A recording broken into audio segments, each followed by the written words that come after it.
Salut les amis! J'espère que vous allez bien. On se retrouve pour une nouvelle vidéo aujourd'hui. Et sur cette vidéo, on va se retrouver sur la rénovation de l'appartement, comme je vous l'avais annoncé dans la dernière vidéo. J'espère que vous l'avez vu pour être à jour. Du coup, dans cette vidéo, on va retrouver plusieurs choses. C'est de la rénovation d'appartement. Je vais retaper les parquets. Donc, sur les 3 pièces, je vais faire de la dépose, ensuite repose. Ensuite, les caissons de volets roulants avec une petite grille d'aération, un petit bout d'isolant, vraiment histoire d'eux. Et ensuite, la dernière étape, ce sera de changer les baguettes décoratives sur les portes d'intérieur. Voilà, c'est un joli petit projet qui s'est bien déroulé. Et puis sinon, cette vidéo, elle va se faire en 2 parties en fait, parce qu'il y a beaucoup d'étapes et je voulais pas trop condenser les choses et pas vous montrer assez. Et en même temps, je voulais pas qu'elle fasse 2 heures. Et dans la deuxième partie, je vous montrerai comment je retape un parquet qui a été abîmé par les UV, comment je m'y prends, qu'est-ce que j'utilise et tout ça. Je vous laisse profiter de la vidéo. Faites-moi un maximum de retours. À tout de suite. Donc dans ces pièces-là, je vais remplacer le parquet. Dans cette pièce-là aussi, là-bas aussi, on vire tout. Pour ces pièces-là, là, le parquet n'est pas en si mauvais état. Donc là, je vais le reponcer et je vais le revitrifier et tout ça. Je vais avoir le remplacement des caissons et des isolés. Pareil là-bas, reprise des caissons aussi ici. Donc écoutez, c'est parti, je vais attaquer à tout déglinguer. Donc là je suis au 7e étage, donc le but c'est aussi d'être bien organisé pour pas se faire des voyages à la con.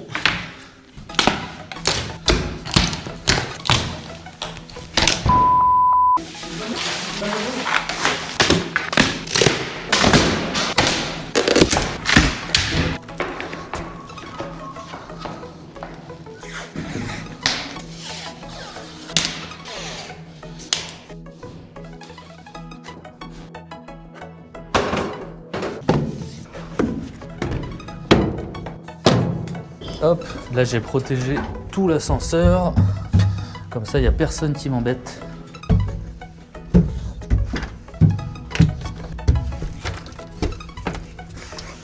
Allez, c'est pas le meilleur moment mais c'est à faire et puis en vrai ça se fait plutôt bien. Donc voilà, là il me reste une chambre à faire. Une chambre à faire. Voilà quoi.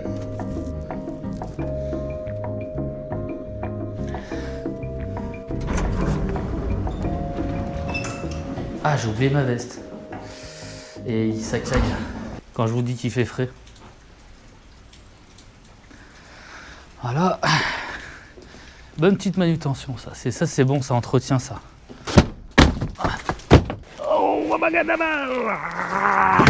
Allez, le dernier, j'ai bien fait de pas prendre ma veste. Je protège toujours tout comme ça. Alors, quand j'ai beaucoup d'évacuation, sinon je m'embête pas à tout protéger. Comme ça, personne vient m'embêter.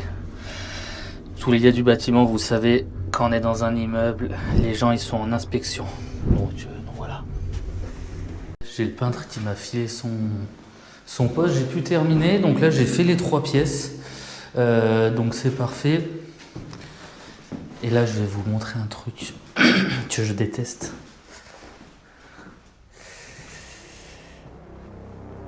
Je lis beaucoup de thrillers en fait, et je pense trop. Je vais vous montrer moi ce qui me tétanise. Je sais pas si ça se verra bien à la caméra.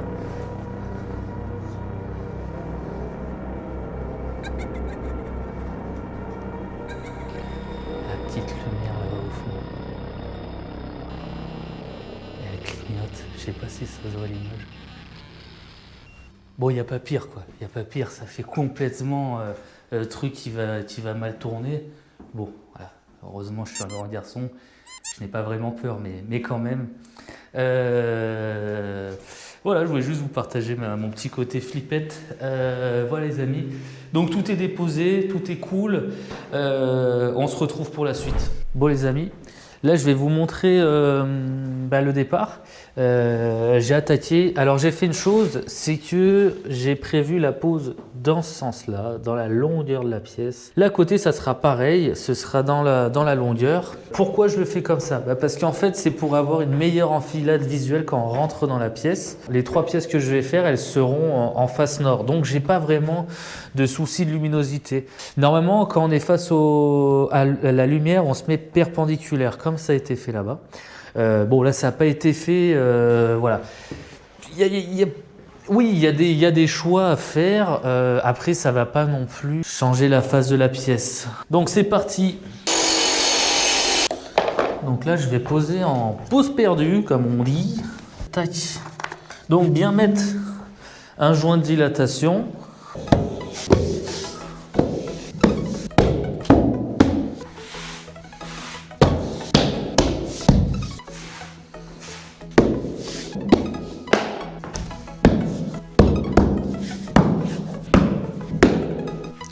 Bon là je vais vous montrer un petit tips, tout simplement parce que j'ai un changement de rythme. Ce que j'ai fait, il y a plusieurs choses. J'ai aligné mes coupes en fait, une sur deux. D'habitude j'aime bien faire en coupe perdue. Comme ça je me prends pas la tête, boum boum je repars. Et en fait il devait avoir 5 cm. Ce qu'il faut savoir, il y a quand même une certaine règle dans la coupe perdue, c'est qu'il faut au moins 30. Donc moi j'ai mis 40. Comme ça je suis tranquille. Et du coup, pourquoi là je récupère ma coupe? Tout simplement parce que j'ai un changement de rythme avec la profondeur. Donc là je ne vais pas repartir sur une lame pleine et arriver et en fait changer les positions de coupe. Donc ce que je fais, c'est que je viens prendre avec ma petite équerre, d'équerre. Boum, je me mets sur l'autre, voilà, 69. Ensuite, ce que je fais, ça mange pas de pain, un petit coup de fausse équerre, d'équerre. Là, à ce niveau-là, je peux pas faire comme ça. Voilà. Tac. Là, je m'aligne là. Donc là, on est bien. Ouais, c'est cohérent. Donc comme ça, j'ai une coupe qui file droit. Et puis de toute manière, ici, je vais avoir une plainte qui retombe. Et puis comme ça, il y a un suivi des coupes. Donc... Là, j'ai terminé la pose du parquet. Les plaintes, je vous la verrai dans la deuxième partie de cette vidéo. Je ne me suis pas attardé dessus, mais ce sera dans la deuxième partie. Allez, bim, j'attaque la remise en état des caissons. Donc, je vais les changer, je vais tous les changer. On a vu avec la cliente et puis il n'y a pas de rondelle cuvette. Donc voilà, je vais remettre tout ça comme il se doit. Donc, je vais vous montrer pour l'isolation, je vais vous montrer comment je m'y prends. Du coup, il n'y a pas d'isolant à part une pauvre plaque de polystyrène à ce niveau-là. Donc, alors là, je vais mettre un isolant tout le long. Moi, je le coince en force. Bon, après ça va pas être le jour et la nuit, hein. Quand on voit les fenêtres, c'est du double vitrage de l'époque des années 70. Donc voilà, on ne cherche pas non plus à changer le DPE avec cette plaque d'isolant, mais en fait la cliente m'a demandé de refaire les caissons, donc tant qu'à faire, autant lui reprendre un petit bout d'isolation. Monaco, Monaco.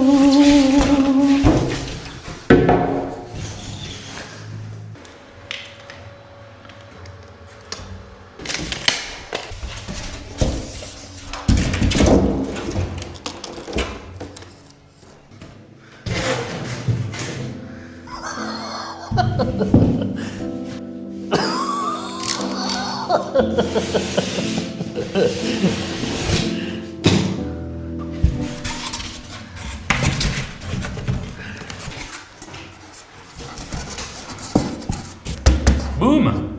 Donc là, eh bien, il faut reporter le trou que j'ai fait là pour le débit d'air. Et là, ce que je vais faire, c'est que je mets des grilles d'aération avec réglette.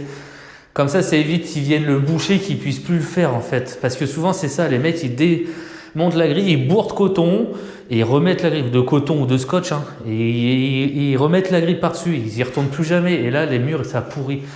Donc moi, direct, ce que je fais, c'est que je mets les grilles avec les petites réglettes sur les côtés. Au moins, je dis aux clients, voilà, quand il fait très froid, vous pouvez fermer. Faites gaffe quand même. Parce qu'en fait, le truc, c'est que on a beau dire, faut pas fermer. Les gens, une fois qu'ils sont chez eux, ils le font. Ils font bien comme ils veulent. Donc, Je préfère jouer la prévention. Faites gaffe, l'humidité c'est très grave dans un appartement. Voilà. Donc allez, on va aller sur l'atelier de coupe. Vous allez voir, la vue est très sympa. Hop, je me suis mis là. Regardez-moi ça, putain, comme on est bien là. Boum. Ah, c'est magnifique. On voit pas trop avec le contre-jour. Mais là, la vue à 360. C'est magnifique. Enfin, vue à 360. Ça va, hein, il manque un petit peu. Après, il y a là-bas. Boum. Incroyable. Incroyable. Donc là, je viens tracer le milieu. Donc c'est 95,5. Je l'ai calculé là-bas, donc je connais les mesures. J'espère que ça fera pas trop de nuisance, le vent. Hop, on vient tracer le centre avec des équerres, pas d'équerres. Des équerres, d'équerres. Mais alors là, clairement, on n'est pas au millimètre. 18,5. Là, 11,5, c'est à 23. Et là, 11,5 mm. 18,5 à 23. Donc là, j'ai oublié la règle, comme à chaque fois. Explosion! Ça sert à rien d'en faire trop.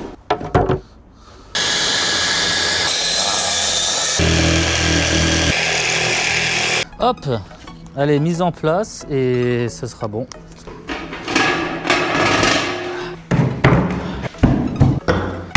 Donc là, c'est pareil, rondelle cuvette.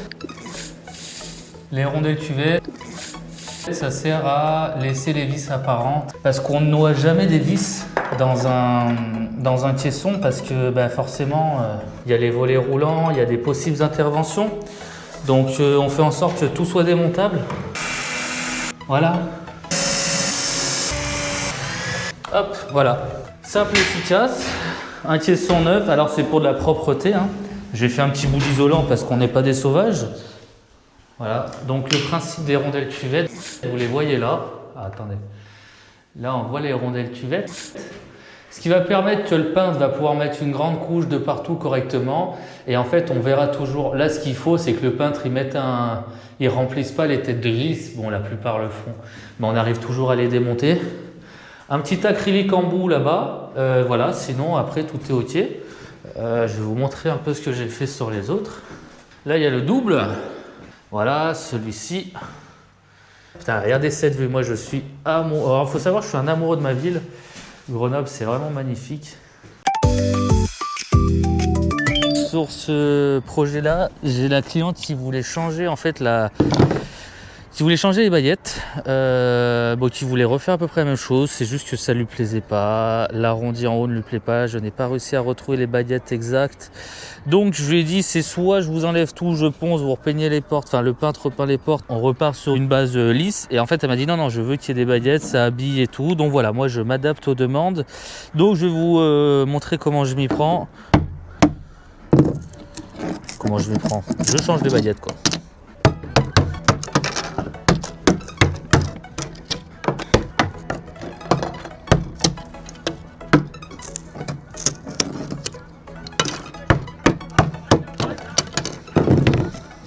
Tac, donc là je regarde s'il n'y a pas de clous. Donc ça a l'air d'être plutôt OK. Pour pas que j'ai de problème d'alignement, enfin de plaquage, de couvre-joint, et ben je vais lui mettre un petit coup de ponçage. Ensuite je me remets pas forcément où elles étaient, je les mets juste toutes pareilles. Ça va être tout repeint. Hein. Tac. Là en fait je prends la mesure d'en haut. Parce que le bas a pu être déjà coupé. 180,3. 180,3. Là, ce que je fais, c'est que je retrace les 85 mm. 85. Et après, je prends la mesure entre les deux traits. Ouais, 63.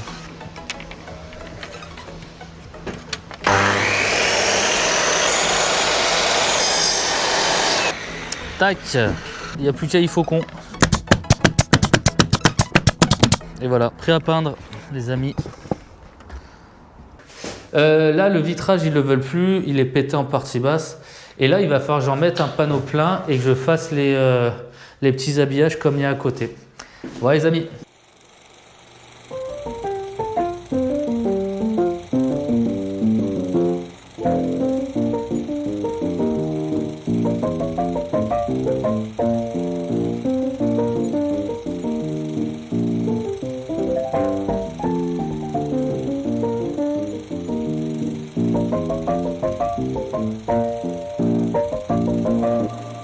Avec la belle vue derrière, franchement là le matin ça régale. Donc je vais recouper cette porte, j'avais oublié de la faire. Le tiers-l'heure du coup on pouvait plus fermer la porte. Donc je vais faire ça et toutes les petites choses qui restent. Donc comme ça va vous permettre de montrer toute la finalité. Allez, let's go. Ok.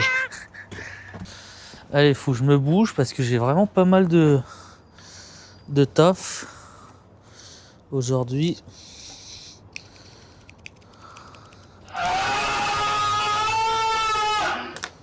Faut que je lui enlève 10 mm. Donc là, ce que je fais, c'est que quand j'arrive là-bas sur place, je vais vous montrer. Donc là, ce que je fais, c'est que je prends ma mesure du sol. Je prends ma mesure du sol jusqu'au bas de jusqu'à la charnière. Donc là, j'ai 18 et je mets 15 mm. Pas de partout, hein. Pour les platières, là où il n'y a pas besoin d'aération, je mets moins, il n'y a pas besoin. Donc, c'est 5. Et là, ce que je fais, pour être bon, moi, j'ai pris l'habitude, parce que les bas, on ne sait pas si ça a été déjà recoupé, poncé ou quoi que ce soit, alors que le haut, ça ne bouge pas. Donc 200,6, 2006, tac, tac, voilà. Comme ça, je suis sûr d'avoir quelque chose de droit.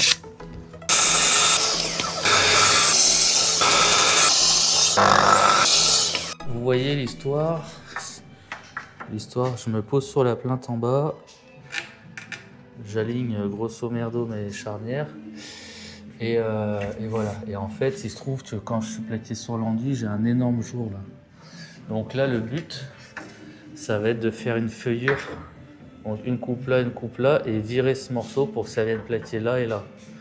Donc je vais vous montrer la prise de mesure. Donc je la couperai de long après. Là, je viens la mettre comme ça.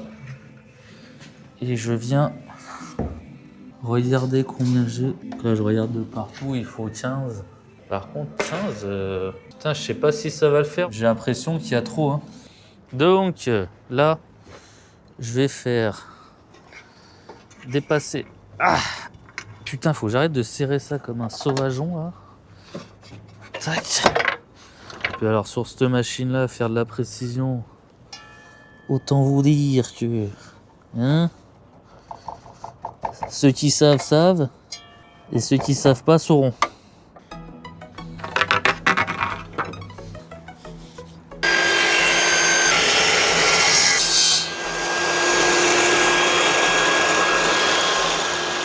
Allez, là, je suis au max. Quand je dis que je suis au max, c'est parce qu'en fait, si je fais plus, je vais péter le couvre-joint. Vous voyez, là, je suis déjà... là, il n'y a plus grand-chose. Mais il y a ce qu'il faut pour que ça tienne. Donc, allons voir ça en direct live. Écoute, magnifique. Je suis le boss, en fait. Donc là, je vais tracer la hauteur. Souvent, dans ces moments-là, c'est que je trace en haut et je coupe en bas. Voilà, j'ai besoin de couper 15 mm. Voilà. Là, faut y aller mollo. Voilà, le peintre, il va jouer de la triche là parce qu'il y avait une cloison, il y a pas mal de défauts. Ici, c'est pareil, il va falloir qu'il triche. Voilà, ça fera parler les râleurs. Mais voilà, c'est comme ça que ça sera terminé. Donc, je vais clouer ça. Et voilà! Donc, boum, là, on est sur l'entrée du projet. On voit les reprises de moulures sur les portes d'intérieur. On le voit aussi là, à ce niveau-là. La reprise des caissons de volets roulants. Dans la partie 2, on verra la remise en état des parquets. Donc les moulures avec la petite peinture pour contraster. C'est très sympa. Remise en état des volets roulants. Hop. Avec la vue derrière qui est toujours aussi magnifique. Hop. La reprise de cette moulure.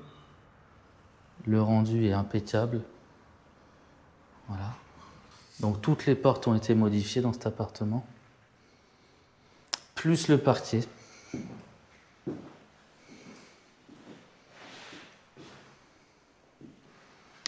Donc là, c'est catastrophique. Le dégât des eaux. En fin de chantier, comme on aime. Donc voilà, là, ça va être un jeu d'assurance. Toutes les terrasses fuient. Et on voit, alors là, on ne le voit pas trop, mais le plafond a déjà cloqué ici. Il y a une tache jaune. Je ne sais pas si ça se verra. J'en ai une deuxième là. Mais bon, enfin, je dis j'en ai une deuxième. C'est pas moi qui fais les peintures. Cette pièce-là, parquet. Les caissons.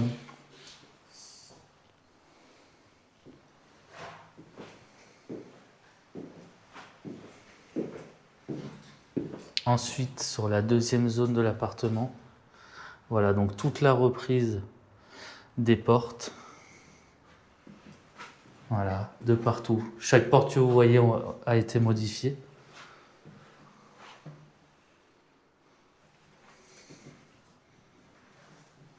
Même celle-ci. Wow. Donc celle-ci aussi a été modifiée.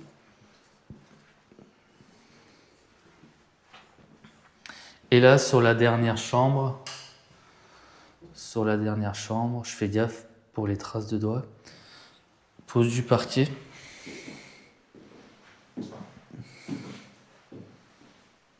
Voilà.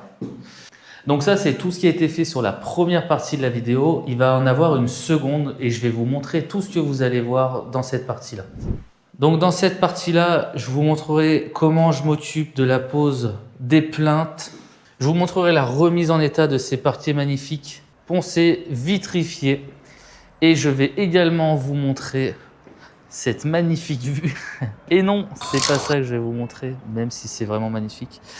Je vais vous montrer la remise en état de ces fenêtres, où il va y avoir pas mal de boulot dessus. Donc un gros ponçage, refaire les joints de fenêtres et tout ça. J'ai mon jeune qui a déjà attaqué sur cette partie-là, donc c'est vraiment bien revenu.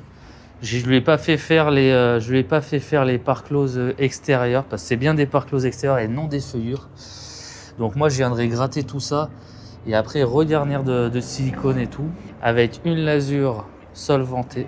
Donc voilà les amis, on se retrouve prochainement pour la suite de cette vidéo.